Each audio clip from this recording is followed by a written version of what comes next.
මරණ මංචකේ එළොවයි මෙලොවයි දෝලණය වෙනකොට කවුද ඉන්නේ? අනුන් වෙනුවෙන් සැප සතුට තීරණය කරපු අපි, අනුන් වෙනුවෙන් ගෙවල් දොරවල් හදපු අපි, අනුන් වෙනුවෙන් තමන්ගේ ආධ්‍යාත්මය නාස්ති කරගත්ත අපි තථාගතයන් වහන්සේ දේශනා කරනවනේ පින්නතුනේ, මරණ මංචකේ එළොවයි මෙලොවයි දෝලණය වෙනකොට පුත්තාමත්ති ධනම්මත්ති තිබාලෝ විහඤ්ඤති අත්තාහි අත්තනෝ නත්ති පුතෝ පුතෝ පුතෝ ධනං. අපිට අපිවත් නැති වෙනවා. මරණානුස්සති කමඨහං දේශනාවේ තථාගතයන් වහන්සේ බොහොම පැහැදිලිව දේශනා කරනවා. ඔත්පොල්ල වෙලා ඉන්නකොට එළවයි මෙලොවයි දෝලණය වෙනකොට මිනිස්සු පුදුම විදිහට අසරණ වෙනවා.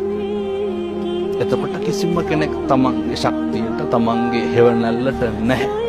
ඒක තේරුම් ගන්නට තමයි උන්වහන්සේ මරණානුස්සතිය දේශනා කරේ ජීවත් වෙලා ඉන්න කාලය තුල. මිනිස්සුන්ට පුළුවන් නම් මේ කාරණේ ජීවත් වෙලා ඉන්නකොට තේරුම් ගන්න.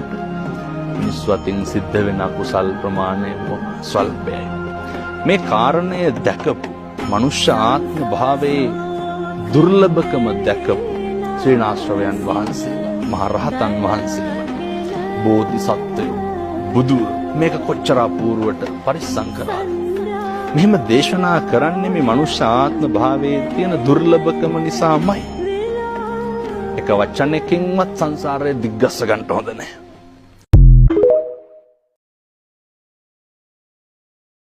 කොල්ලෙක් ටැටු එකක් ගහපුවාම, ගැනු ළමෙක් ටැටු එකක් ගහපුවාම මේ ඉස්සෙල් ලෝකේ නැති කතන්දර කියනවනේ.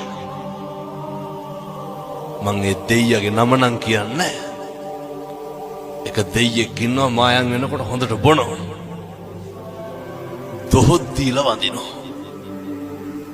අර බොනේ කාට වඳිනවා, ටැටු ගහපු කොල්ලට බයිනවා.